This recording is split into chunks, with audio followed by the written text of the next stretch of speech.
Places, please. Places for the top of Theater Countdown.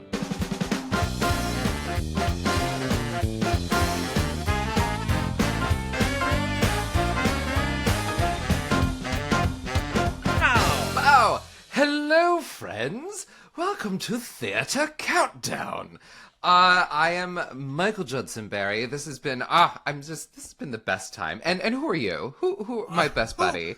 I think really that's the question. Can I count down another theater thing? Will I have a chance to sing my sing? I'm your Broadway buddy Ben Cameron, and I did get to sing my sing. And we've sung a lot this season, which I find very exciting. I think you have a lovely voice. Oh, thank you. Thank you. We're welcome. We're a little rough this morning, but we're here and we're counting. What? We're counting. They don't know out there. They don't know that it's early morning. It's an early morning. If you're a theater person, by early morning, it's 10:15 in the morning.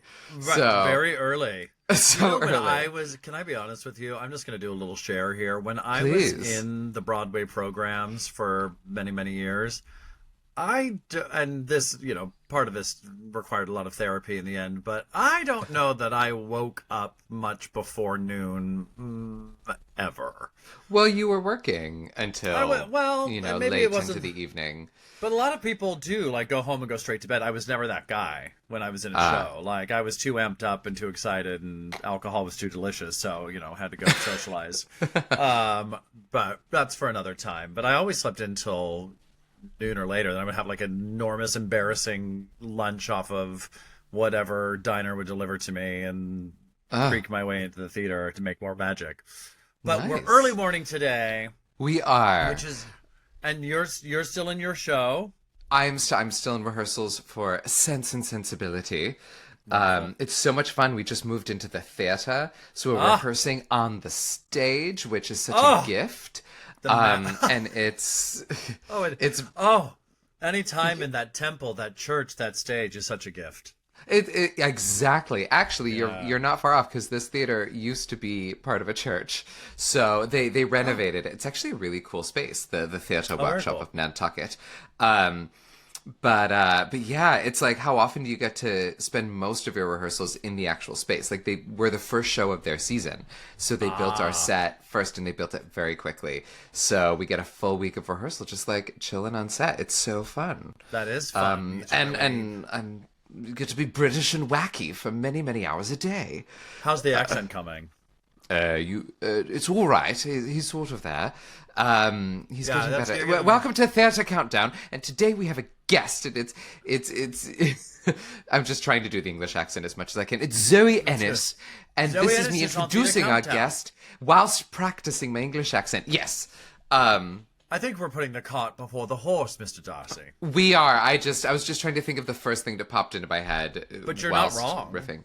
No, we do have a guest today, and it is very exciting. And it is Zoe Ennis. I know. I wasn't wrong. And it's basically _Broadway, which you know and all love, as we continue to bloodily stagger through our list of the top 10 theaters Broadway stunt casting efforts, which has been an interesting dive. But before all that, my friends, we need to say a big old thank you from Juddy and I. This is the final episode of this season. It is. It is the final episode of this season. And it has been a delight. Yes, it's been so fun chatting with you. Thank you so much for having me on, for bringing me on this season. I was so excited when you asked, and then from day one, I was like, oh, Ben, you are my Broadway buddy. This is going to be a lot of fun. Juddy, and it has been. You've awoken things in me that lay dormant for years. Oh, that's wonderful. A new day has come. If anything, I talked about Helen Gallagher and her Tony for No No Nanette, and I feel like that was something. And that was you spoke a lot about Debbie Reynolds. Oh, and I'm not done. I know, which I didn't see coming. So much Debbie Reynolds. Who could? No one. But it is the most fun. It's the thing to talk about.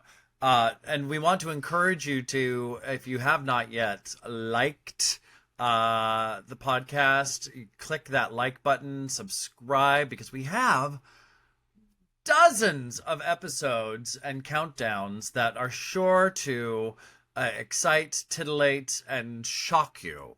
Not only this season, but our past seasons. So you can help us stay in there. Share us with your friends and keep the conversation going. Much like our new friend we got a review. And as promised all season, we are here to read our reviews out loud. This is from Jeffrey P. King. And I have to tell you all that this review... Okay, so for my Broadway sessions in New York... every other Thursday at the Green Room 42. We got a write-up once that described us as basically a musical theater frat party. And when I read that review, I went, accurate. That's about right. I don't know that I can try to play this off as anything else. Not since that review have I felt so seen as we are seen in this review from Jeffrey P. King. So, Juddy, do you want to continue your accent practice and read this wonderful, spot-on, accurate review from Jeffrey P. King for the people? I would love to. Right. It is entitled Theater Nerd Nonsense, and I love it. It is. We're nonsense. Okay, keep going. We are theater nerd nonsense. Okay. Yeah. I started listening to this podcast when I found the Flops episode, and I don't miss a Monday now. People say rankings are arbitrary and reductive, and this podcast cranks that notion to 11. Up is down, right is left, cat is dog, but it somehow all makes sense in the end. Probably because the hosts on both seasons feel like my friends at brunch, explaining to me why Andrew Lloyd Webber is Broadway's best composer, when we all know we should be ranking West End and Broadway separately. Keep the rankings coming. Jeffrey P. King, you get it. Yeah. Absolutely. Ranking Andrew Lloyd Webber and saying we need to be West End and Broadway separate. True. Which I have to address that, because this is what happened in season 1 with my former co-host turned Broadway associate director, Asmaret. When we did our top 10 composers of all time, we both ranked Andrew Lloyd Webber as number 1 over Stephen Sondheim. And can I tell you, since that moment, I haven't slept well, because I know now that I am theater nerd nonsense, and I know that I got it wrong. I know that was wrong now, and I want everyone to hear that. I want everyone to know that I acknowledge that Stephen Sondheim is the greater of the two composers. I'm still ranking Andrew Lloyd Webber second, and Jason Robert Brown third, but yeah. I don't know. I like old things, so I probably wouldn't have either of them number 1. I probably would have like Hammerstein or George Gershwin or somebody. And you'd be right to do so. I might put Rodgers and Hammerstein before Sondheim because he trained with them. So, if anything, they taught the master. So, let's be realsies. Do you know that's how I felt about Paula Abdul and Janet Jackson when they first popped up in the 90s? Oh, really? And yes, because I thought, well, I was Team Paula, which is a clear mistake, but obviously I'm a fallible human being, but I was like, but Paula taught Janet how to dance. Mm-hmm. So she's the greater of the artists. But once again, a mistake. Mistakes were made. Here we are. We're only human. We're doing our best. And you brought that back to Broadway too, because Paula Abdul, producer on How to Dance in Ohio. So she's also Broadway producer Paula Abdul. There we go. We could do an entire podcast series on the eccentricities of one Miss Paula Abdul, I think. Oh, I'm sure. And for such a small person, so many eccentricities. Oh my God! Where does she keep them all? She must have a wooden leg. She must. Even then, she's got a scrunch them in real tight.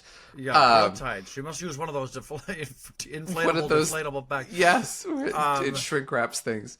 Jeffrey P. King, thank you for this. Thank you. And as we said, everybody, keep the dream alive, because the dream should be kept alive, and you never know when we'll pop up again. So exactly. Keep enjoying and keep communicating with us. And also, it's not too late to subscribe to the show or be a Patreon follower, because you have a whole back catalog. bonus episodes yes. to enjoy. So more theater nonsense coming your way. Yes. And the bonus episodes, if you think these are unhinged, you should listen to those bonus episodes. That's when the opinions really fly. Those are fun. So definitely, check those out on our Patreon. They're fun. Muy divertido, as they say in places where they say that. Wonderful. You're so international. What can I say? This is a global venture. Absolutely. We want to give a shout out to all of our listeners in Budapest. Yes. Okay, just quickly before we get to our guests for their stunt casting choices, it's all we gotta say is Audra McDonald, Gypsy, Jetty, thoughts, go. Oh, so when I saw her, she at Carnegie Hall. I saw her last concert. She did at Carnegie Hall, and she did. How long ago was that? Last year. It was a long time ago. Last year. Oh. And she did Everything's Coming Up Roses, and it was so good. And I was like, she'd be such a good Mama Rose. Oh my God. And then the rumors started to go. And then I love that like it became the big rumor mill that she was going to do it, and she had to tamp them down. And so I love that she announced it and addressed it, where she was like, I'm sorry, I had to lie about that because the contracts weren't signed. Which makes this almost even better, because like we had a dream and we were given a chance for that dream, and then that dream was squashed by the woman herself, and then she resurrected it, which almost makes it more satisfying. Oh my God. Like, I knew it.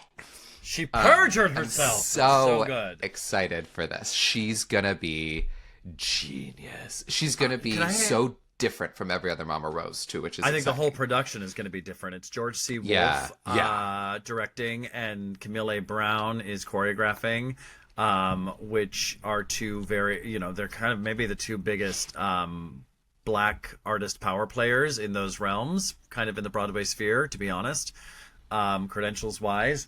And I think that's going to make for a fantastic retelling of this story. I do have some opinions. And, okay. And I will say this, and this is maybe where Jeffrey P. King will have me hunted and killed like the dog I am.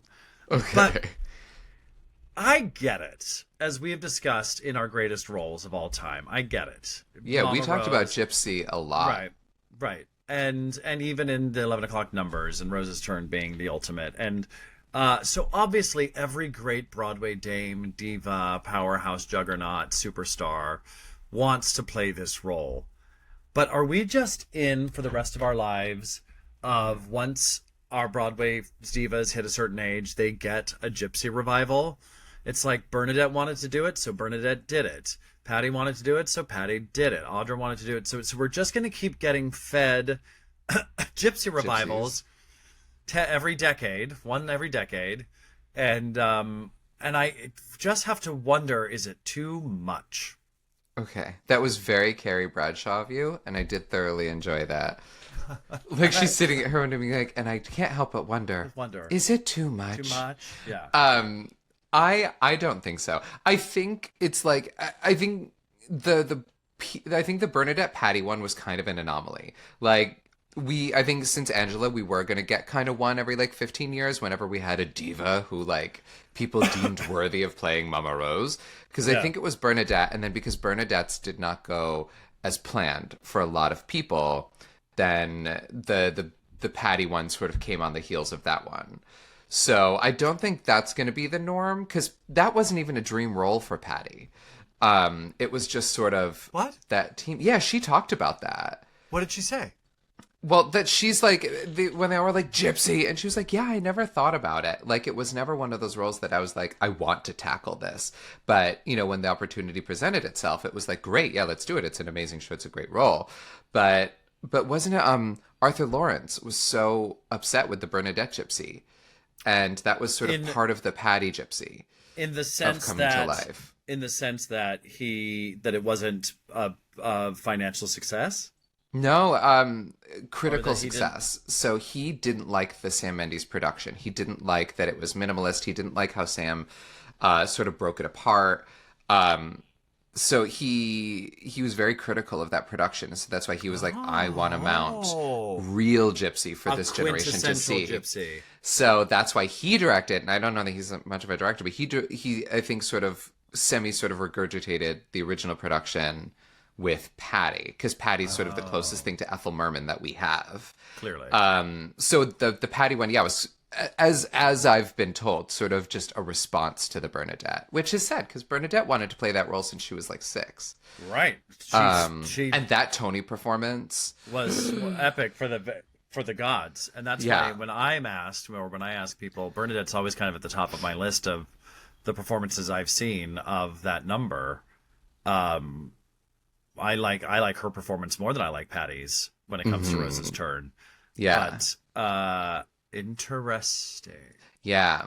So I think we're going to go back to the like every 10 years type of thing when we have a lady who like is, because I was thinking about it. I was like, oh, so it's Audra's turn. And I was like, who did she beat out? Because we have a lot of, what other leading ladies of her generation of right now could have been a Mama Rose. And I don't think for one second that the production is existing. I can't imagine a world in which they're like, we need another Gypsy as much as Audra said, I've always wanted to play this role. And they were like, yeah. Then let's do it. Yeah. But maybe I'm wrong about that. Yeah. I don't know. But she's going to be cool. She's going to be different, I think, because vocally. Because she's not like a belter. So that's what I wanted to ask you about what you heard in the concert.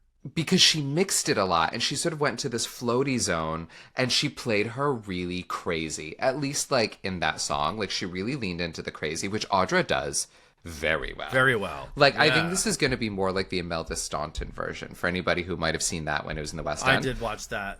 And I don't know how it was in video. I saw it twice when I was there. And like she's also not like the greatest singer, but she really dove into like the psychological trauma that is Mama Rose, which was very cool. And I feel like with Audra, you're getting kind of both. Like she's an incredible singer, but also she plays crazy really well. And she plays like intense crazy well. Now listen, I think I would be a full flat like, this is ridiculous, enough with the Gypsy revivals, except that it is Audra, so the quality is guaranteed. Yeah.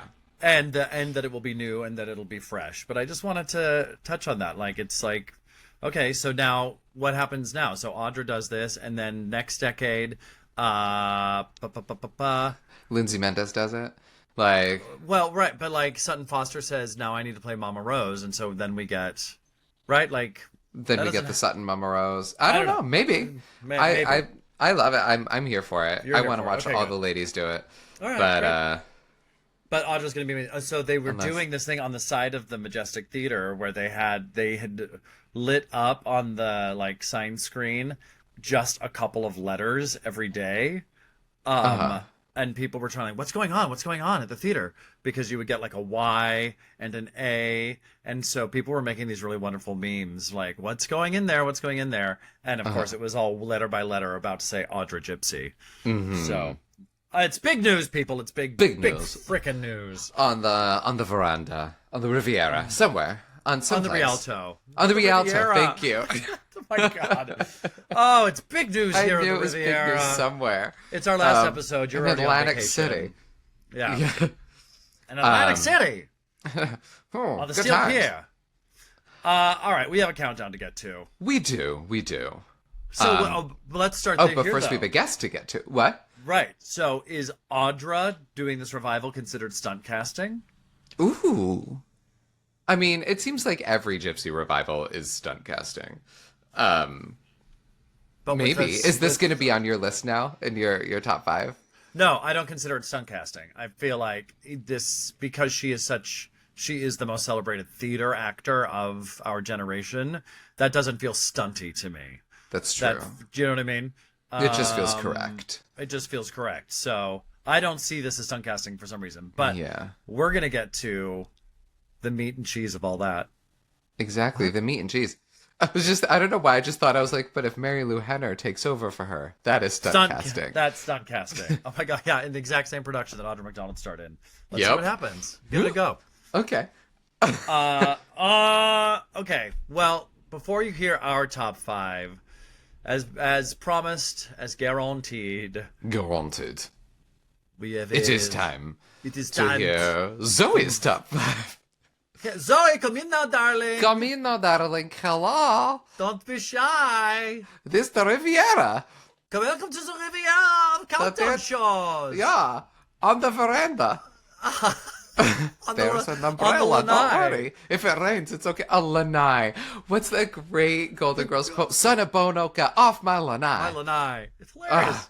There's more at the door, there's more at the door, there's more at the door, there's more. Do you know that reference, Juddy? No. That's the who's at the door? That's the Who's Tommy.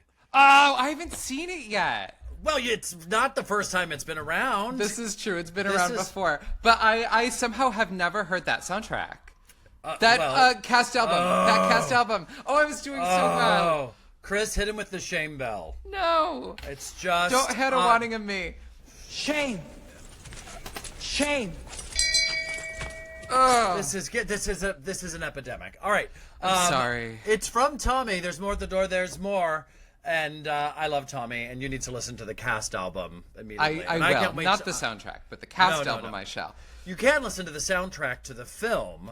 Yes. That was made with Anne Margaret rolling around in baked beans with Tina Turner and Elton John. Okay, that sounds amazing. That sounds like the dream I had last night. It is the dream you had last night, which is going to freak you out even more. But the point is, there is more at the door, and let's open up the door and let in our special guest today. Come on in, Zoe Ennis. Hi, Zoe. Hello. Hi, how are you? We are so good. We're so happy to have you, and it's really good of you and good of your wardens to let you join us from, if you're watching this on YouTube, you can see that Zoe's in prison. Yeah. AKA Zoe's in her college dorm room. Yeah. That looks like a prison. A very homey prison, though. Yeah, we worked to liven it up a little bit. You did. You've got a candle going? You see, I always have a candle going, too. Oh, I thought that was just a tiny siren. It's a red candle. I was like, they're coming for you, Ben. Finally, it's happened. And yet it never seems to get closer. So it's just that it's a they're never-ending... They're not very good police. No, it's a never-ending perpetual state of impending doom. Oh, fun. Fun. Well, that's my life. Zoe, you are in college. You're a sophomore at Ithaca, which is a great theater school. Yes. Yep, and theater administration is my major, so business of theater. Yeah, nice. Tell us why you got into theater administration as your major. Ooh, so I was gonna go for a performance major for a long time, but then I realized there were a lot more aspects of theater I liked and that I wanted to delve into and have the capabilities to delve into, and I would rather have a business foundation to be able to do all of that and not limit myself. So that was me going for a Bachelor of Science. I just wanted to get all the knowledge I could, just absorb everything I could. Zoe. Smart pants. You know, I was talking to, I don't know if you know who Nasia Thomas is, but she very recently played Anne of Cleves in 6 on Broadway.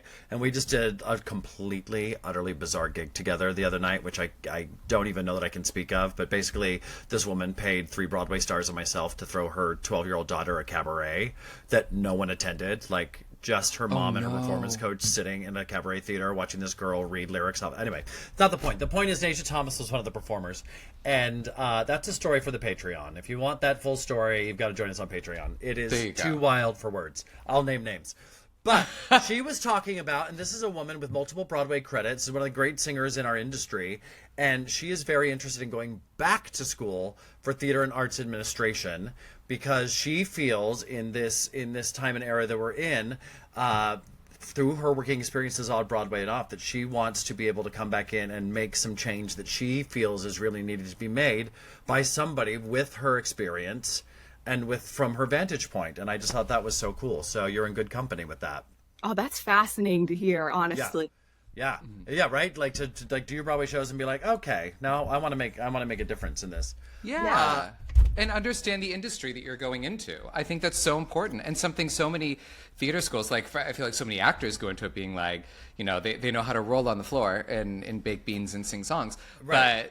But the business side of it is so essential, and I feel like so many kids don't understand it going into it. So no, exactly. Huzzah. And it's a fascinating industry. Yes, being a multi-hyphenate is like so popular these days, like doing multiple things, wearing multiple hats. And I just think it's really, if you can perform and then you can also produce things, you can also make opportunities for yourself and like exactly what you want to do. Totally. Which you are doing too. I mean, I wish I was half as, had your ingenuity when I was getting, like, you have a huge crazy following, what you've created, you have your own podcast, like, you are busy. Well, if you don't know Zoe Ennis by name, you definitely know her face, and you definitely know her handle at basically Broadway. Your following is massive, Zoe. Yes. So when I was 11, I created a Phantom of the Opera fan account. The reasoning was because I was just like, I was really young and like I was in elementary school going into middle school. I didn't have many friends who loved Phantom of the Opera like I did. And so I made this fan account. And like at first it was just like, like pictures, like videos from like productions, that kind of thing. But then by the time I was 14, I started to just do like all musicals. And that's when I started like getting invited to stuff and making connections, which was really crazy. And it just kept growing from there throughout high school. Now I'm in college and I still do it. But I never thought it would take off that way, or that, like, I never intended for it to be what it is now at all. Mm-hmm. But what's really fun that's why it feels so organic. I think that's great. That's probably why it's so successful. It's not forced. You're just sharing what you love and you're good at it. So, yeah. Well, it's also very clever because you tap into a lot of the things that you do are like, this is what it feels like for, I'll give one example of the ones that I enjoyed because I remember this from high school, is the one boy completely unprepared walking into auditions and getting cast right away. Then like the screaming. So you use these pop culture sound bits and you mix them with how time consuming is it to go through and find all of these different facets of the young performer experience to amplify? In terms of time consuming, it's definitely gotten harder as I've gotten to college, because obviously I'm pursuing this like business degree and there's a lot of work with that. I'm trying to graduate early, so that means 18 credits every semester. That means doing everything I can. So it's definitely become more time consuming in that regard. But with finding trends and things, like usually just taking a few scroll times, saving things as I'm scrolling. Sometimes I use like Notes app and just like write down ideas as they come. Yeah. So it's definitely, I don't have a set schedule, and I didn't want it to be that way, because it is still something that like I do for fun and enjoy. And I want to make sure I keep that boundary, that I'm like putting like my classes and stuff first, which I think is important. Yeah. So I don't have that schedule, but I just, whenever I have free time, I usually go about and do it. Yeah. Nice. And a lot of it happens right here in your cell. Right dorm here. Cell. Yeah. In your dorm cell, which also just gives it a really authentic feel. Tell us about your podcast. Yes. A letter to theater. Yes, because it was after I had decided to go for a business degree over a performance degree. And when that happened, that was like taking a full step away from something I had been doing constantly for years. And that I thought like, oh, I'm going to go to college for this performance degree. I'll just keep like working. And I don't know, there was this weird moment without it where I guess it was an identity kind of thing of just like, because I feel like a lot of times with like performing and acting, we really put a lot of value on the roles we do, and that like we love this craft. We kind of make it our whole identity. Sure. And finding a way to like separate the two, that was just a very interesting time. And I was kind of going through this dilemma of like, I was kind of starting to feel like I regretted doing it. I was wondering if I was losing my passion by not choosing it as a degree. And it was just a very weird time. And I had like wondered, like, had anyone else ever felt like this? Like thought their whole life they were going to go for this degree in this one set path and then kind of like pivoted. It's hard to deal with your identity when you go through that. And so that's why I made a short podcast about it. And a lot of people have reached out and they said they really resonated with it. And that I really felt good about. Because I think if you can create anything that people can see themselves in and relate to, that's really important. And I felt really good about doing that. And that's what you do. I love that you are in college and you are a wiser person than me. Oh, yeah. I am old. No. You're wiser. I can't wait for your self-help book to come out, or your memoir, because I will read it and learn and grow from it. So thank you in advance for that. Zoe, it's so true. I love that you're even tackling this idea of, I see performers for the many years that I and all of us have been in the business, you watch people really struggle during the lean times or transition periods or just making it through. You struggle in a business where you're effectively selling yourself and your skill set rather than a product that is not made up of the matter of you. It can be very challenging to know where you belong in the world and where the world is beneath your feet. So I think is super relatable for any artist. Mm-hmm. Absolutely. Yeah. Very cool. Yeah. Well, nice. And real quick, I'm from Syracuse. How do you like Ithaca? Oh, I do like Ithaca. Great. It's a great town. Yes, no, the town is so cute. And I was going to go to school near the city because I had a lot of opportunities there, but I really liked the theater program here. Mm-hmm. So that helped propel my Just checking a shout out to upstate New York. Yes. So lovely. Good. Zoe, I'm sure with your studies and your content creation and all of that you have very little time for partying. But we'd like to invite you to party with us a little bit right now and play one of our signature Theater Countdown games. Do you accept our invitation to this party? Oh, I accept. It sounds like a ball. Oh my God. Great. Great. Well, for that, we're going to need somebody else. It's our good Thith, our game lord. It's our best Thith. Mm-hmm. Kreth. Hi, Kreth. Hi, Thith. He's a Thith lord. Hello, I'm here. What games have you for us today? Yes. Well, I have a game. It's called Opposite Day. We're going to try this one. I'm not sure if we played this one on this show before. For this game, we'll be taking turns. I'll give you the literal opposite of title of a song, or at least the best I can come up with from a musical. Your job is to tell me the actual name. Oh, I love this. Oh, my God. Now don't get too hung up on the opposite stuff, because opposites can be a tricky thing. You don't want to get too far deep into that hole. Otherwise, you're going to... You're like the opposite of 6. You're going to be like 12. -6. And it's, what you're saying, 0. Chris, is that it's a matter of perspective. It is a matter of perspective. Okay. Well, all right. We can do this. We'll learn a lot about each other then. All right. We will. Juddy, you Ben, go we'll first. start with you. How about that? I'll start. Yeah, we'll do an easier one just so we get an idea of the game, and then we'll kick it up a little bit. So the first one is going to be Leo.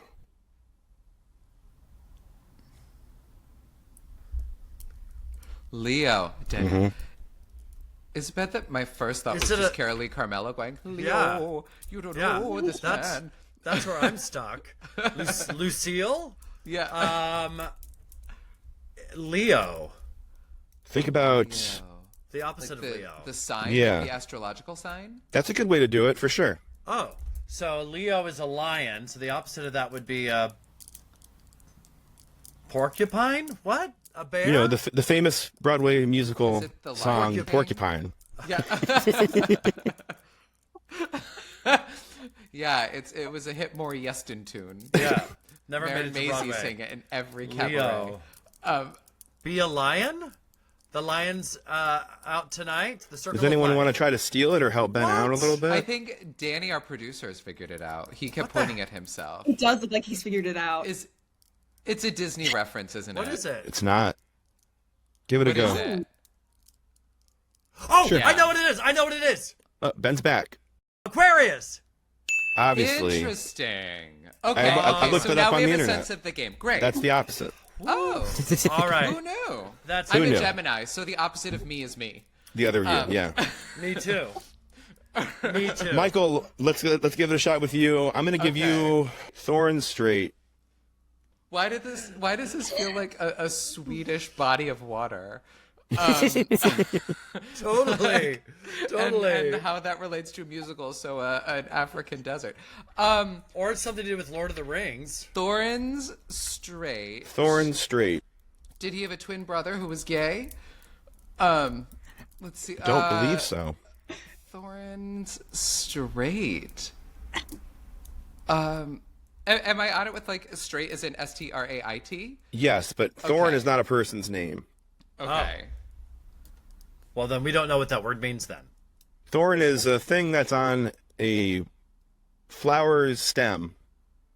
A thorn? Thorn. Yes, thorn. Thorn. You're saying...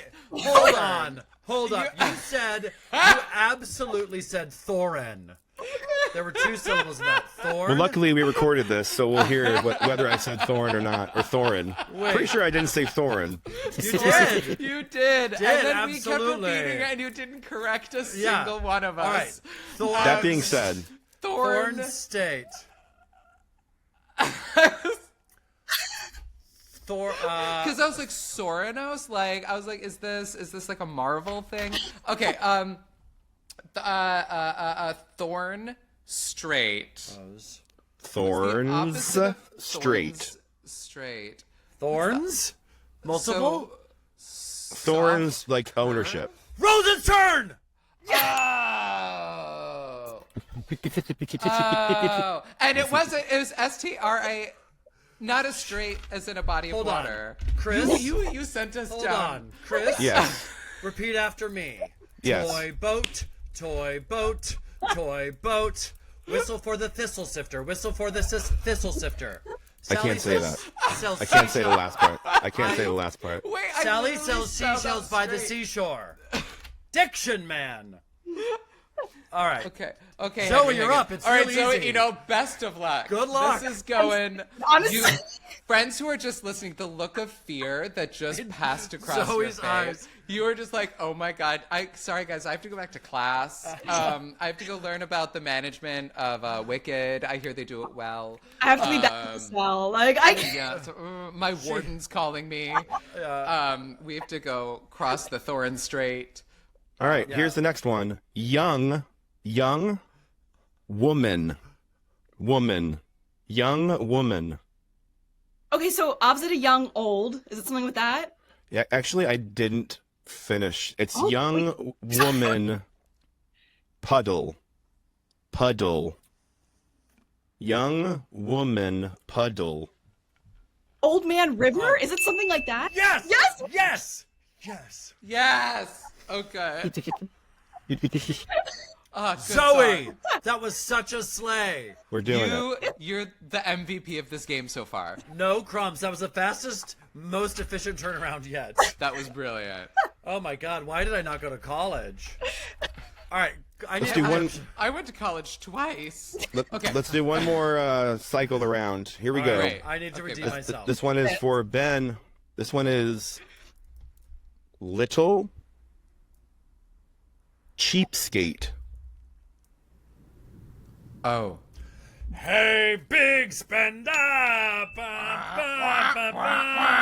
When I just want you to know where that song puts me. It puts me in a specific place in time because I did the national tour of Sweet Charity, and in Big Spender, I was the old man. I had a cane, an old man wig, and a hat, and I called him Morty, and Morty liked the hookers, and he liked to talk to the hookers. The hookers. Yeah, and I would ad-lib at them and try to break them by saying, "Hi, hookers!" All right, moving on. Moving on. All right, Professional. Now we are at starting the sock. finishing the hat. Yeah. Slay. Is it bad that my first thought was ending the boot? That's Finishing the hat. finishing the hat. How you have to finish the How you have to finish the hat. I'm Andy Pattinson. Okay. All right, last one. Zoe, we need you to wrap this game up the best that you can. I'll try. She's the only one with a brain left. This one is going to be, speaking of brains, Oh. amnesia. Memory? Cats? Yes. We got through it. We did. Yes. Thanks. Well done, Zoe. Thanks, Chris. We ate Thank that. you. We I'll work on my did. pronunciations for the next one. It was a magic moment. Don't change a thing. Wait, do you guys? Thorin Oakenshield is a character in Lord of the Rings, so that's where I was There going. we go. All right, doesn't matter. Thanks, Chris. Bye. Thank you. Bye. Well, that was magical. Zoe, well done on being our champion this episode. Zoe's the winner, far and away. Yes. We all ate it up, though. We ate that. We did our I don't know. I gave me indigestion. Yeah, I'm gonna need some Tums after that first round. And Chris started speaking like Ariana Grande sings, with just no way to tell what the words are. Oh gosh. Okay. Oh, did everybody freeze? There we are. Okay, good. It's all time. Right. It's the time has come Zoe, for the countdown. I know we've covered so much ground that you can't imagine that there's more to this. Yes. But there is. It's a long road. We all know this. And that's to actually... As long as Thorin's straight, which absolutely. is quite a body. Just go on and until you hit Norway. Yeah. Yes. Yeah. Yes. Turn left. No, don't turn left anywhere. It's a straight. Just keep going. Yeah. Zoe, this countdown is super fun. Yeah. We're doing our favorite stunt casting moments in the theater. Big stars coming in, shaking things up. We've got our opinions, but no one cares about them. We care about yours. Yes. So, if you wouldn't mind talking us through it from 5 down to 1, we await you with bated breath. Yes. I would be happy to. I have honorable mentions as well. I don't know if that was loud or not, but I feel like these are some that, like, the one is off Broadway. Corbin Bleu and James Monsoon and Little Shop of Horrors. They always nail their casting. Oh, yes. That's mentioned. And my second one was Rachel Zegler and Kit Connor and Romeo plus Juliet. I was gagged when I heard. Oh, that's fun casting. That's going to be a very excited for that. Yeah. Yeah. to get. What does the poster say? The youth are effed? Yes, yeah, that's it. It was like wonderful tagline. I mean, Yeah. Oh, I'm intrigued. Yeah. I'm very intrigued. And the imagery of the bears. And I'm the curious to see what breakdown. Bugsy does. They're Yeah. not doing traditional casting. Like, it's all clumped casting. So, like, the nurse and the parent, like, it's all... There's only going to be, like, 6 other actors playing, like, all the other I love characters. that. And it's Fun. meant to be, like, one character's just called, like the patriarchy, but also plays the nurse. And, like, it's all going to be, like, gender-blind casting. Like, What will they I'm so think of excited. next? Anyway, That's sorry. incredible. I took us away from your countdown. Fabulous honorable mentions. What is your number 5? All right, my number 5 was JoJo in Moulin Rouge as Satine. Oh, yeah. I loved her in that show. When I saw she was just so electric. I'd honestly love to see her more after that because I thought not only her voice really suited the jukebox music, obviously of all these pop songs, she was soaring through those notes. And I thought her acting was really good. She had these great comedic chops for Satine, and the dramatic moments, she was really great as well. It was just, I thought she had such great energy, great stage presence. I'd love to see And everyone agrees that JoJo, from the moment JoJo came out as a recording artist, side note, this is not JoJo Siwa, this is JoJo, original recipe JoJo, that she's just got a hell of a voice. Yeah. She's an incredible vocalist. She is incredible. And that had to be my number 5. I thought it was very memorable seeing her live. Love that. Nice. And a good shout out to Moulin Rouge. They love a stunt casting moment. They do. One of those shows, but they've been doing it well. They have. Have they? Oh, I think so. I Anyway. don't know. No, I think in theory, but the word on the street was, and I don't think that he'll hear this show, but the word on the street that was that Boy George was pretty awful. Well, aside from the Boy role. George. Yeah, aside from that one. But it was a good idea. Sure. Yeah. You cut out for a second, but who did you say? I said Boy George. I heard that Boy George was terrible. And if he listens to this, he's been through worse. That's true. Yeah. And now so is the cast of Moulin Rouge. It was not great. Yeah, no. I mean, actually, not in your top 5. Intellectually, it does make sense to me. The flamboyance, on paper, but you also got to care, right? Yeah. All right, number 4. Number 4. Oh, number 4 for me. I hope this counts. This is a cast that started with a big star. Okay, Jessica Chastain in A Doll's House. Oh. Because she is such a talented actress. She's so emotive. And that production, too, was so minimalist. And that the acting was so great. Mm-hmm. And, that whole production, very memorable. I just thought it was a really smart casting. When it came out, I was like, that's a very smart move. Business student. Uh-huh. Yeah. Smart move to take. And I feel like that was one of those moments you see these major Hollywood players. Is she an Oscar winner, Jessica Chastain? Yes. She is, yeah. Finally. It took her a minute, but it was about time. Yeah, I feel like this was like a great move for her and a great feather in her cap to play this kind of iconic role in a minimum space, because there's nothing to do but just act. There's no glitz, there's no glam. It's you and your chops, baby. And she had house. No walk in the cake. No. So nice. I'll remember that when I'm taking a walk in the cake later. It's spring. Okay. It's spring. Number 3. Number 3. So I had Jordan Fisher and Dear Evan Hansen, but I feel like I could also say in Hadestown, because he's killing it in both. You don't want to include Sweeney Todd? Oh, that's wait. right. Give him the Triple Crown. So this is Jordan Fisher in Dear Evan Hansen / Hadestown / Sweeney Todd. There we go. Great. Got all 3 there. Uh-huh. But yeah, when I saw Dear Evan Hansen, first of all, full on waterworks. Like I saw that show twice. Both times I was sobbing. My sister was sitting next to me. She was like, "You need to be quiet." Like it was. That show always just makes me lose it. His voice, the way he would soar through those notes in that show was just unreal, because he has that smooth tone, and it was just really unbelievable. And I just really liked his acting choices.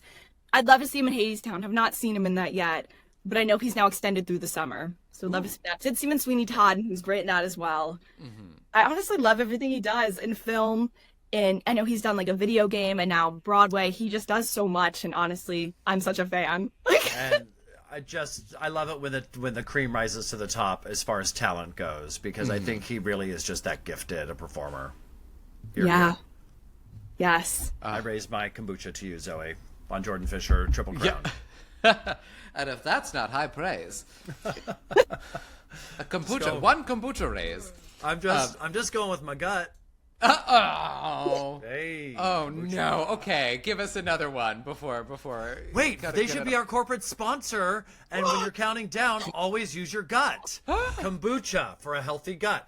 Hello, GT Synergy, Raw Kombucha. Use your gut and count down. Broadway. Boy George won't hear this, but don't worry, they will. They will definitely. Okay. That was brilliant. That was inspired. I'm just saying. All right. And you would know. So okay. You would know. You're the expert. Next. Number 2 for me was Emma Stone in Cabaret. Oh, good one. Yeah. Good one. Emma Stone, she always amazed me just about how dynamic she is and versatile in her roles. Like, we've seen her do such a range of things, and, you know, she can sing, and she was great in the show acting-wise.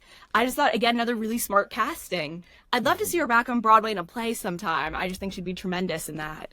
Yeah. Didn't she recently say in an interview when she was doing all the press for Poor Things that she was like, didn't they ask her, like, would you go back to Broadway again? And she's like, I don't know that I could do it.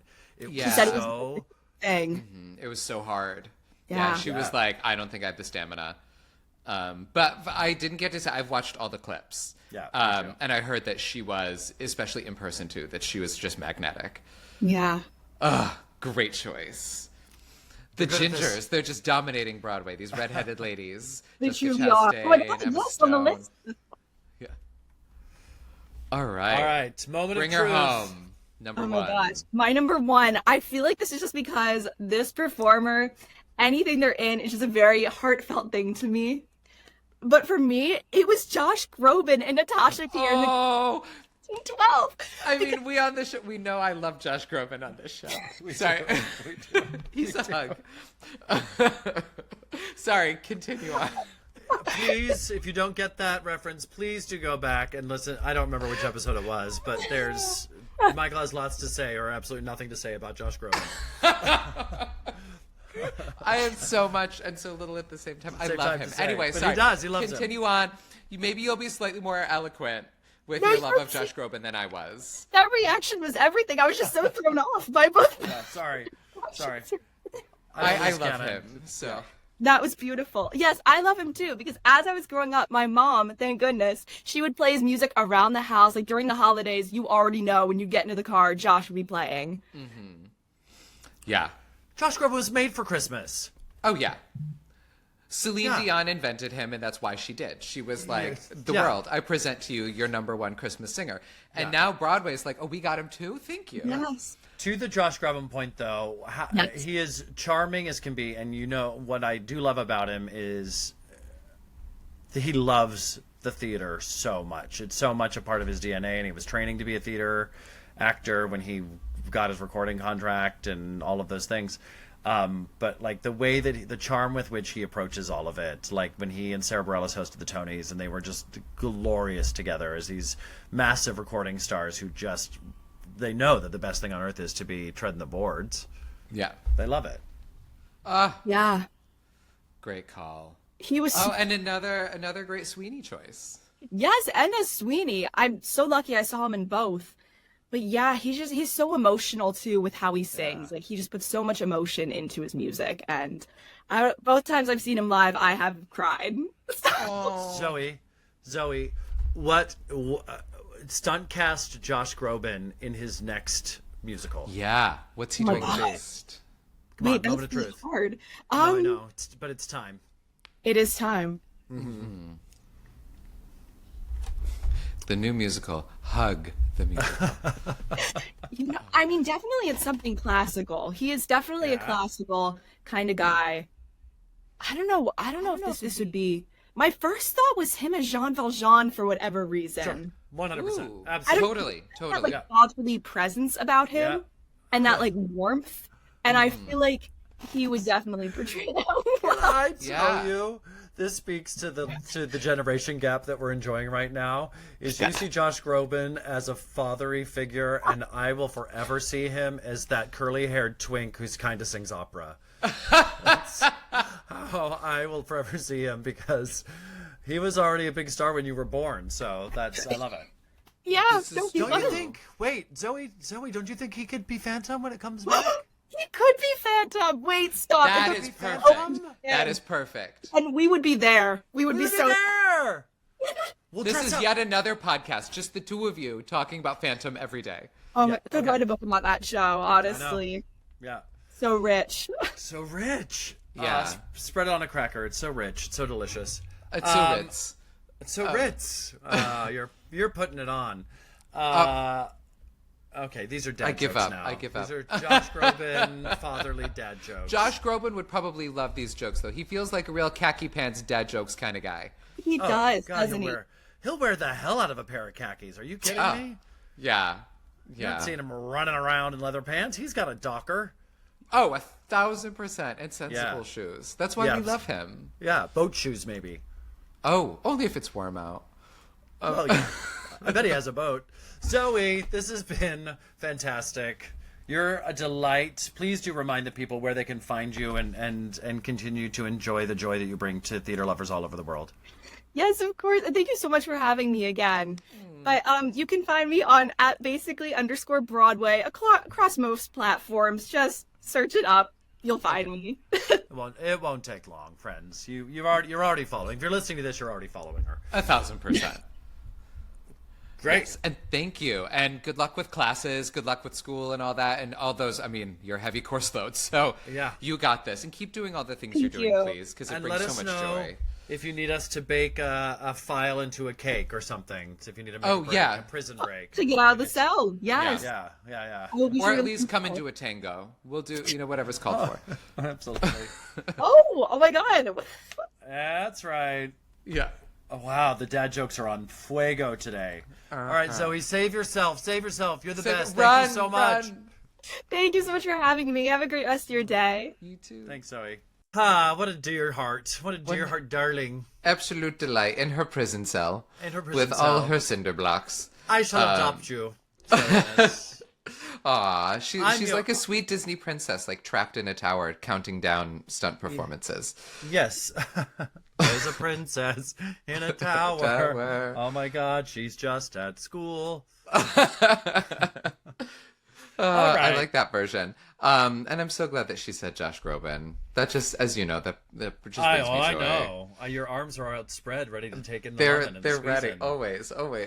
All you gotta do is hold him and squeeze him and Groban and love him. Oh, your lyrics, you are on point today. I gotta say. I gotta go out big. Yeah, big. Well, you're doing it, kid. Big. Girl, you're killing it. Oh gosh, she set that bar high. Here's the deal.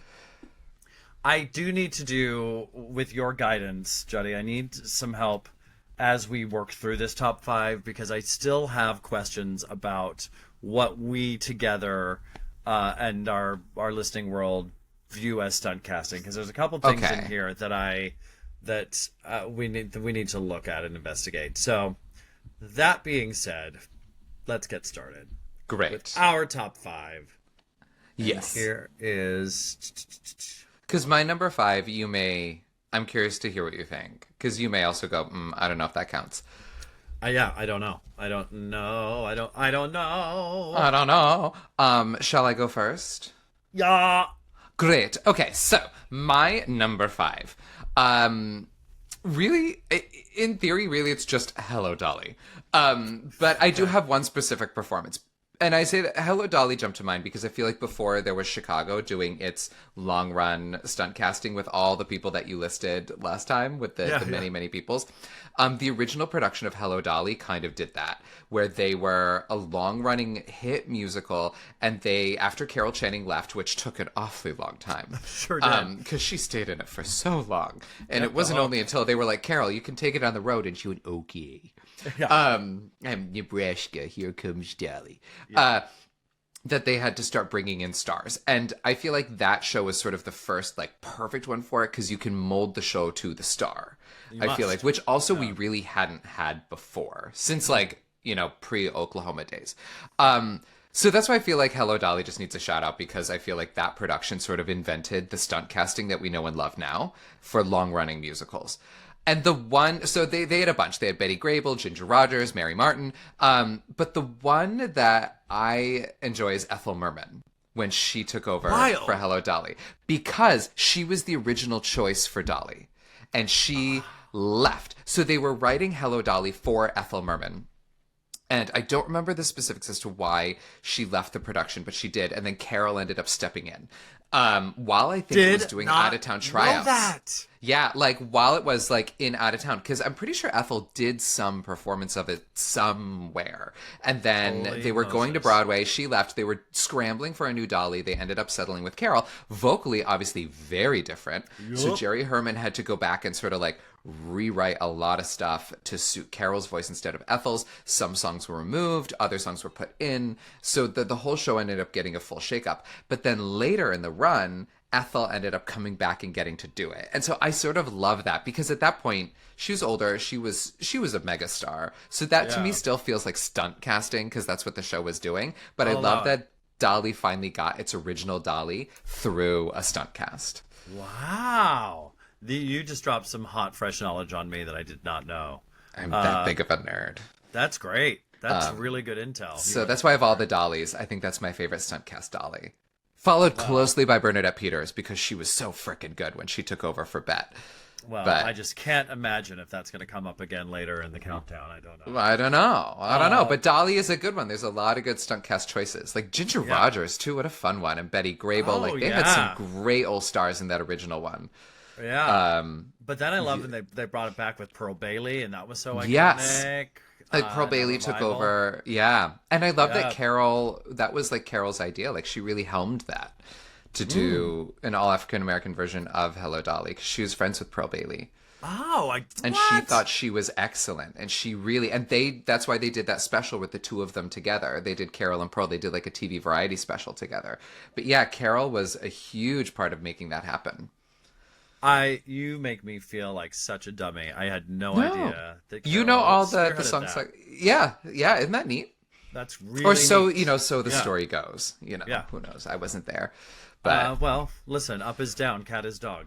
Cat is dog. So on this podcast, that is true. That's true. I'm going to go for my number 5. I'm taking a cue from my newly adopted theater daughter, Zoe Ennis. And she gave this a shout out, but it wasn't in her official top 5.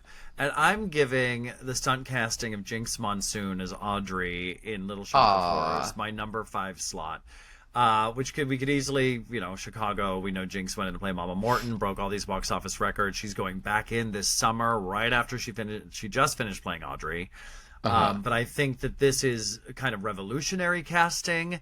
But the fact that we have a drag queen this talented, who kind of such a celebrity and is so of the theater world that we can do this kind of casting. And I'm going to tell you, we wanted to go see Jinx Monsoon in Little Shop, and the ticket prices were through the roof. Wow. The ticket prices to go see the show, and then you could look, and as soon as Jinx's run ended, you could see the ticket prices dropped off by $150.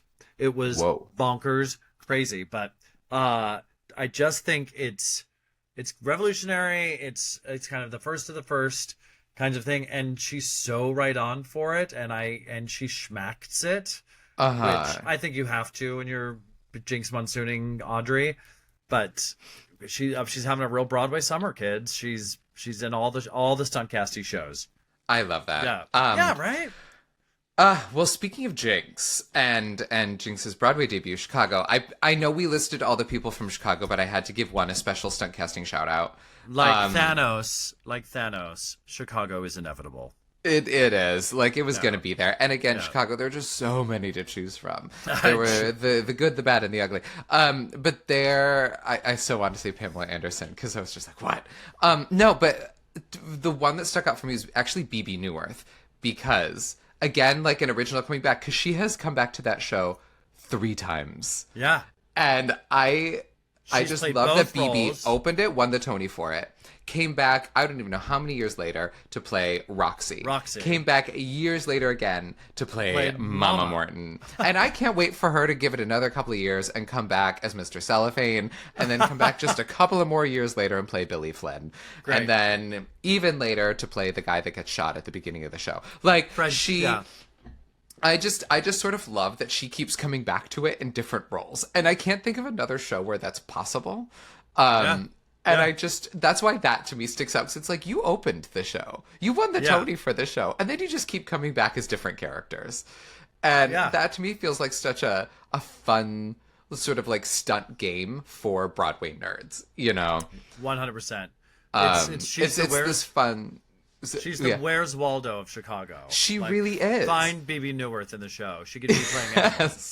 Yeah. She's the Where's Waldo. Yeah. So that was, I mean, we're going like Broadway nerd niche with stunt casting for these first couple. But, and I've seen clips of her doing all the roles. It seems like she's fantastic. She's a great Mama. She's a great Roxy. She was obviously a great Velma.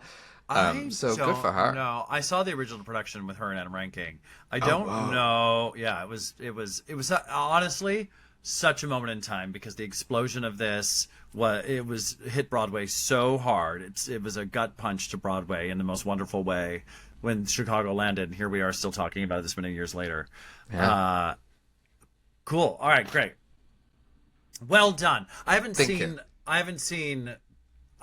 recordings, and I'm going to look it up, of VB as Roxy, though. I'm excited about that. Yeah. It's interesting. I mean, her Roxy is still very Velma-esque, but it's fun how she tries to make herself feel like the more sort of like vulnerable, brittle person, because that's so not who she is. Well, do you know where she's brittle and is in this cabaret revival? I heard she's She is incredible. She's something else. All right. Good thing she got her pineapple. Thank God. She loves it. And it was about time someone gave BB Newirth a pineapple. After she went through for Addams Family, let's be real, she deserves a pineapple. She deserves a pineapple. Yeah. She deserves all the tropical fruits. All the tropical fruits, not just the spiky ones. No. Not just the spiky ones. No, the smooth ones, the ones that are more jelly inside than they are flesh. You know, like passion fruit. Yeah. You know who I have a passion for? Nailed it. My number 4, I'm coming back. I'm going to meet you where you started. Okay. Number 5. And I'm going to meet you at Hello Dolly. Great. But it's kind of 2 stunt cast moments that I love, because we all know that I am forever hopelessly devoted to Bernadette Peters. Yes. So I am going to give you the Bernadette in Hello Dolly as a stunt cast. But I'm also going to put that in equal measure with Bernadette being stunt cast to replace Catherine Zeta-Jones in A Little Night Music on Broadway, which I found really so good. For a star of such magnitude to kind of go, you know what? These are roles I want to play. So I'm just going to play them. Yeah, I can imagine at a certain point in your career, there could be a road where, because you are such a megastar of the theater and the world, that you would be like, no, I open the show or nothing,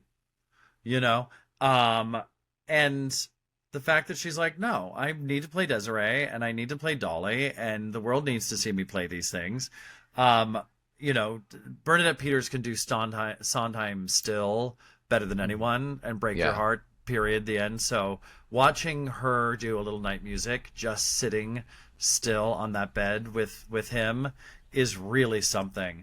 But I am going to give it to Bernadette Peters in Hello, Dolly as the official choice. I mean, I will never forget her Send in the Clowns when I waited on Little Night to see it with her and Elaine Stritch. Because also, oh my God, wait. Elaine Stritch. I'm so tempted to switch. Can we just give a special shout out to Elaine Stritch in Little Night Music? Absolutely. As a weird stunt moment. No, which raisins. Like she, when I saw her, like every time somebody had a scene with her, even Bernadette, they got this like flash of fear whenever Elaine Stritch opened her mouth because you just didn't know what was going to happen. Yeah. And it was very obvious that she didn't know any of her lines, and but she made it work, and she was wildly entertaining. And I will say, I saw it on a Saturday night. So, that was their 7th show of the week after a 2-show day. And like Bernadette obviously gave an unbelievable performance, but it was the curtain call, and I will never forget Elaine Stritch's curtain call after that show. And I don't know if you remember this, but it was just one of the most joyous things I have ever seen, because obviously the whole cast comes out, they do their bows, and Elaine is just beaming, and she's old at this point, and she has so much energy. And that's one thing I'll give her the whole show. She had a lot of energy. And they're bowing, and then Bernadette and Elaine get to do their own sort of like special star bow together alone on stage after. And the crowd is applauding, and Elaine wouldn't leave the stage. Like, Bernadette was like, okay, they bow, and Bernadette's like, okay, we're ready to go. We've done 2 shows today. Like, it's a Saturday night, time to go. And Elaine, they'd start to walk off, and Elaine would look back at the audience and give, like, a little cheeky smile, and then everyone would start applauding again. And then she would pull Bernadette forward and make them applaud again. And then she made the whole cast come out and do another set of curtain calls. And you could see Elaine being like, I'll do the show again. Who wants to go? Let's start at the beginning. Let's just go again. Like, she was just, like, so happy to be on a stage. To be there. So disproportionate, though, to her knowledge of the role she's playing versus her gratitude to be playing her just joy to be there. She doesn't know the lines, but boy, is she happy to bow. But she's so thrilled. And I'm sure she was doing her best with the show. But it was just so nice to see somebody who's so just happy to be on a stage. And that was just really inspiring. And for everybody listening, do yourself the education of watching. It's out there somewhere. Elaine Stritch at Liberty, her one-woman Broadway show. It's 2.5 hours of her alone on stage, and it is the most sensational theater I've ever seen. But there's a clip of her in interviews, which we know she was always very abrasive and outspoken and a little rough around the edges, right? And there's one where she's talking about young actors, and she's just like, going off about talent. If you're not talented, I'm not interested. Get off the stage. Like, if you're not supremely talented, Elaine Stritch wanted nothing to do with you. Get out of her way, because she is nothing if not talented. That's true. All right. Now I don't know. It's your turn. Oh, it's my turn. Oh, that's right. I feel like I just had my turn because I gave Elaine Stritch a shout out. Okay. So I couldn't end the season without talking about this wonderful lady, Debbie Reynolds. Debbie Reynolds in Woman of the Year. Great. Woman of the Year was a musical that starred Lauren Bacall. Another, like, odd choice for musicals, but she ended up winning 2 Tony Awards. And for a lady who could not sing or dance, I mean, well done, Lauren Bacall. So Woman of the Year was a big hit show. It ran at the Palace for a long time. The Palace Theater, which just reopened. With Ben Platt wearing feathers. Wearing feathers. Debbie Reynolds ended up taking over, and she closed the show. And there are clips of her performance, and it is as wonderfully unhinged as any Debbie Reynolds fans would hope for. But one of the best things that we have, and I'm sure I heard she was great in the show. The show was just at the end, and it closed. Her final curtain call speech is on YouTube.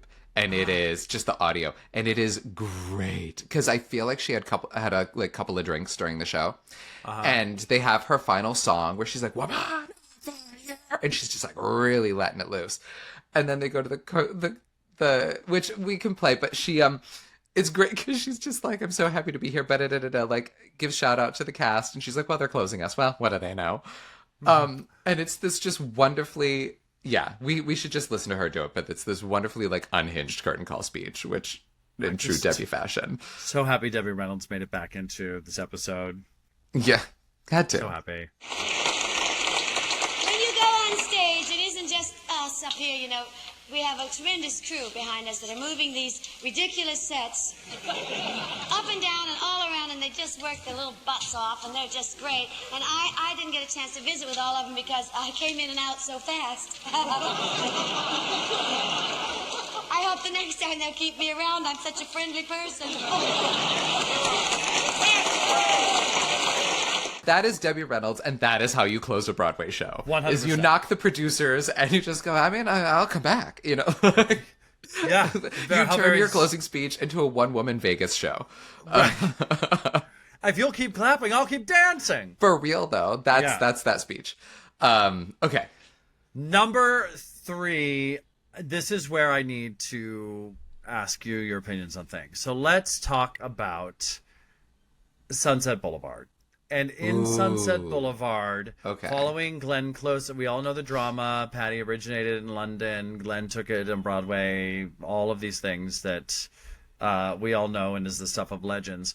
But following Glenn's departure in the original production, there was a string of divas who were able to step into the role.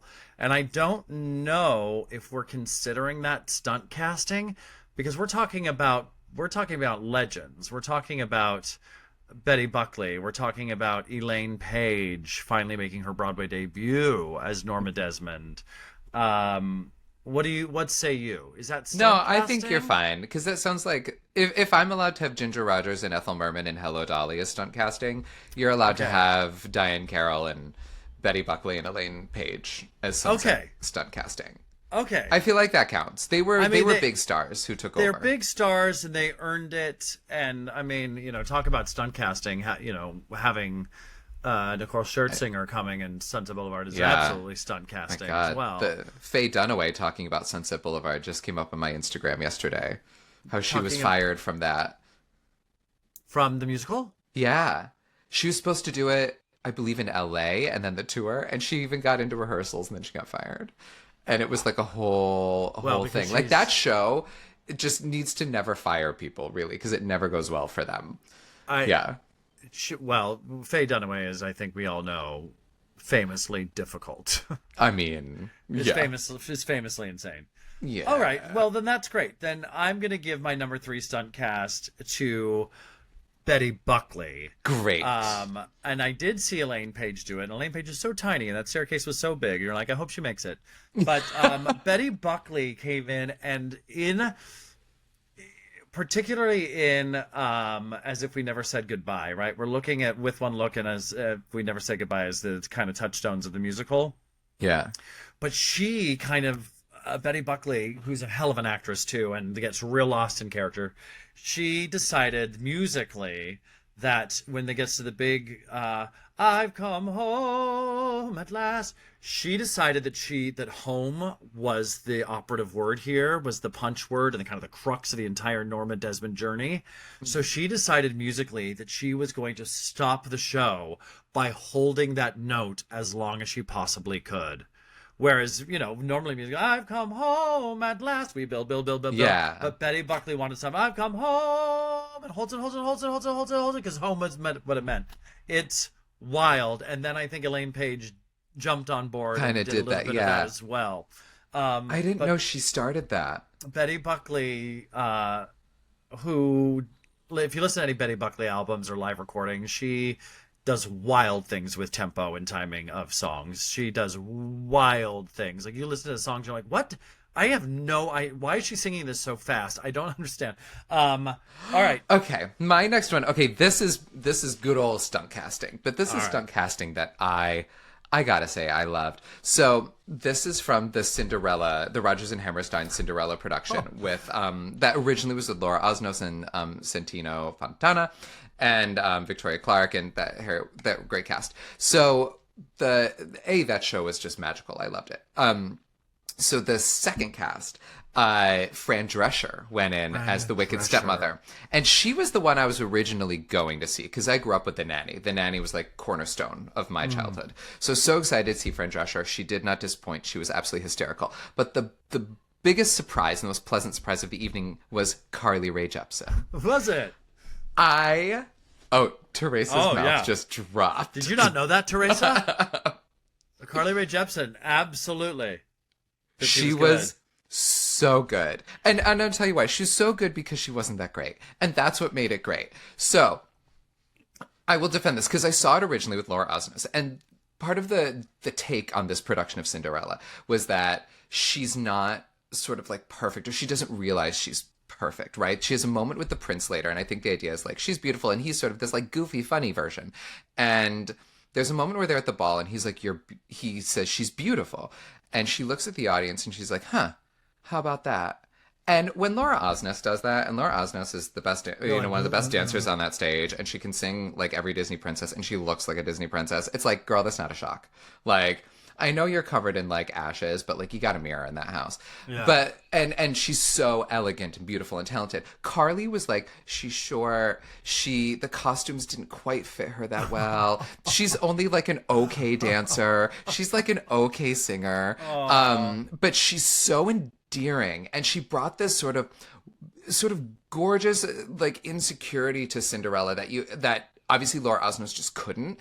And so you really felt for her, and her acting was actually really beautiful. And so in that moment, that time, the guy who took over as the prince, I don't remember who it was, but he was tall, blonde, gorgeous, looked like a guy out of a fairy tale. And so when he looked at her and he was like, you are beautiful. And she looked at the audience with her little scratchy voice and she went, huh, how about that? My heart broke. Aww. And it was so sweet. And I had been on board with her since the moment she stepped on that stage. And when that happened, and then after that, she brought this sort of like she sort of stood up straighter the whole rest of the show. And it was like, it's like someone believed in her for the first time. And then she like carried that through the rest of the performance. And it was so subtle and smart. And I feel like that, if I was the director, like that's the Cinderella we were looking for in this production. The girl who is sort of like every girl who then becomes the princess, and sort of she finds it in herself, but only she needed somebody to sort of like see it in her too. And then by the end, you're like, she almost doesn't need that prince anymore. Like by the end of the show, she like had her Cinderella, but it was just such a great, unexpected thing from Carly Rae Jepsen, the Call Me Maybe star. Love that. And Carly she Rae was Jepsen. so good. It cranks out a lot of music, and it's all fantastic. Oh, I listen to Carly Rae Jepsen bops. all the time. She writes a hooky, fun, wonderful pop song like nobody's business. I love that. They also brought in, the other thing that I think people don't realize about that Cinderella is that was the first time Cinderella was on Broadway, because Cinderella was presented as a television, with Julie Andrews, as a television musical. So this was the first time Cinderella actually was on Broadway. Didn't Nene Leakes go in? And Nene Leakes went, and I was so tempted because I love Nene Leakes. God, that's insane. But I just couldn't. But Fran Drescher, I will say, also was hysterical as the Wicked Stepmother. She was Kiki really Palmer good. was another stunt cast. That's right. She played Cinderella. Cinderella. She was Cinderella. I bet she was great. Yeah, I love Kiki Palmer too. Okay, that's my number two. I have to do a Chicago stunt cast at You're my obligated, number 2. And there were 2 of them that I was looking at because they were really, really big music stars who were, from all accounts, and certainly what I've seen on video, were really, really, really good in the show. Ooh, okay. And the first one worth mentioning, who's not my number 2, is Usher. And Usher played Billy Flynn, probably way too young, but as a song and dance man who kind of looked up to Ben Vereen his entire life and kind of quotes says Ben Vereen's his godfather, to pay homage to the theater and really put his heart and soul into this role was really cool. And he was very good. And apparently Cuba Gooding Jr. was also did this role as well and was a crazy person. But my number 2 is, and you can catch plenty of footage of this, and it is so wonderful and just twisted up to match her, is Brandy as Roxy. I almost had Brandy on my list as Roxy. Brandy as Roxy Hart. Speaking of Cinderella. Yeah. Like, exactly, right? Yeah. I think the guy you may With have seen was the Bernadette guy Peters. who played, and Whitney Houston. Whitney Houston. Yes. Sorry, I anyway. didn't mean to derail you. No, I can't be derailed. This is true. It's everybody who I know that was in the show with her was like, she's outrageous. She's so good. She's so into this. She puts some R&B twist into the vocal to let you know that she's Brandy, and that's what she does very, very well. But her acting is spot on. She's adorable. It was kind of a comeback after she had some really tough things happen in her life, post Moesha. Anyway, Brandy as Roxy Hart. Number 2. Yeah, Roxy Hart. I wish I had seen that. Like, I only heard that she was fantastic. Yeah. I'm glad there's so much footage. I can't wait for this rabbit hole. There's so much footage, yeah. Oh, man. All right, okay, my number here we are. 1. Oh, my season finale number 1. No Great. pressure. Okay. Yeah. My number 1 stunt casting choice is Reba McEntire in Annie Get Your Gun. All right. This revival was one of the shows that got me into Broadway and listening to Broadway cast albums. I remember this was the first time I watched the Tonys on TV. I watched Bernadette Peters. And I remember being really confused after when Kristen Chenoweth won a Tony after. And I was like, wait, did both of them win for Best Actress? I was so confused. But I got the Annie Get Your Gun cast album, and I used cast album, not soundtrack. And Well done. I wore that album through. I loved it. And I was like, nobody's going to beat this Bernadette lady. And then I heard about Reba, and I saw all the clips of Reba. I feel like I've seen all of Reba McEntire's performance just on YouTube. Yeah. And talk about, I hate to say, but like perfect stunt casting. Like, she had played Annie Oakley in multiple other things, and she's so adorable on that stage. And it's just like, this is, I hate to say it, but I almost feel like she should have been the one to like open it. Like, she is the Annie Oakley. 100%. And she, that to me 100%. was just like stars aligned, perfect star, perfect show, perfect revival. Reba McEntire, Annie Get Your Gun. No notes. And I can think of no better way to end our season together than to hold you in my virtual arms and say absolutely correct. There's only one answer. The number 1 stunt cast of all time is Reba McEntire. No, really? In Annie Get Your Gun. Bar none, hands down. It is revelatory. It is no ifs, ands, or buts about it. She was born to play this role. She was a big fan of Annie Oakley before she even knew that Annie Get Your Gun existed. It's kind of in her DNA. This was such a passion project for her. So absolutely, Reba McEntire. Now, the one thing that we didn't say that I think we should admit to before signing off and listening to Reba is somewhere in there, I think maybe I thought you would do it, but I do think we need to give props to Leah Michele. Stepping into Funny Girl and making a sensation, which it just should have been her from the beginning. But her stepping in was a stunt cast mega success of a thing. So let's shout out to that one. Yeah. Shout out to Leah Michele. But Reba McEntire and Annie Get Your Gun is point blank perfection. Right Did you on get the to target. See it? Yeah. Right. Yeah. Oh, how was it? I'm so jealous I didn't get to see it in person. Perfect. It's like, how did they write this musical without knowing her? Because you listen to the you'll hear this in this clip. It is just with the twang. It's just her voice. It's just it's all her voice. Sun in the Morning. Can't Get a Man with a Gun. Anything You Can Do. It's all. It sounds like it was written for Reba. All right, friends, listen, we'll send you out with Reba, but thank you for coming on this journey with us. And the journey continues. Make sure you become a Patreon family friend so that you can get all of the bonus episodes from both seasons. And continue to listen, continue to tell us your thoughts on social media, and keep your head on a swivel. It has been such a treat to do this with you, Juddy. Absolutely. Oh, thank you so much. I feel so special. This was such a good time. And obviously more. Stay tuned because more counting, I'm sure, will be happening in the future. Yes. So, so listen, when they say great pairings and great casting really do make the show, I tell you what, that is showbiz. Kid. Take it away, Reba. Bye. Bye. Can't get a man. I'm so glad that was your number one show.